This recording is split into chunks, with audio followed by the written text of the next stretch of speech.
In today's video, I'm going to teach you how to create a webhook URL in Pabbly Connect. By the end, you'll know how to generate a webhook, connect it to another app, and confirm that data is flowing properly. First, open Pabbly Connect and log in. On the dashboard, click Create Workflow. Give your workflow a clear, descriptive name like Webhook Trigger so you can recognize it later, and then click Create. This takes you into the workflow editor where you'll define what starts the automation and what happens next. In the editor, we'll set the trigger. Under Choose Trigger App, search for and select Webhook. When the options appear, choose Catch Hook. This tells Pabbly that the workflow should begin whenever it receives data at a specific URL. As soon as you pick Catch Hook, Pabbly generates a unique webhook URL for you.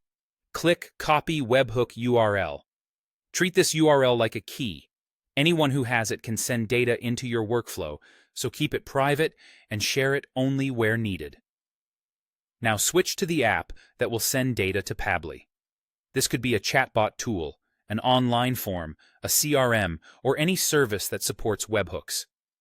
Look for a section called Webhooks, Integrations, or API Settings. Create a new webhook and paste the Pabbly webhook URL into the endpoint or callback URL field. Next, choose the event in that app that should send data, such as new lead created or form submitted.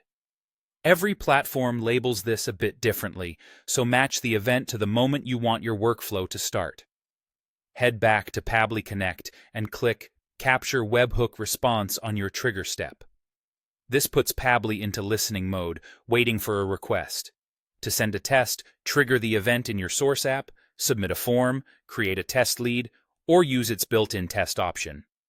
Return to Pabbly, and you should see a response preview with the payload it just received. Reviewing these fields now helps you understand what data you'll be able to use in the rest of your workflow.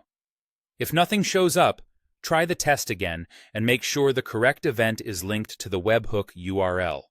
Once the webhook is captured, click Save. Your webhook trigger is now ready, and the workflow will start whenever that event happens in your source app. From here, you can continue building the rest of your automation using the captured data. That's all you need to create and verify a webhook URL in Pabbly Connect.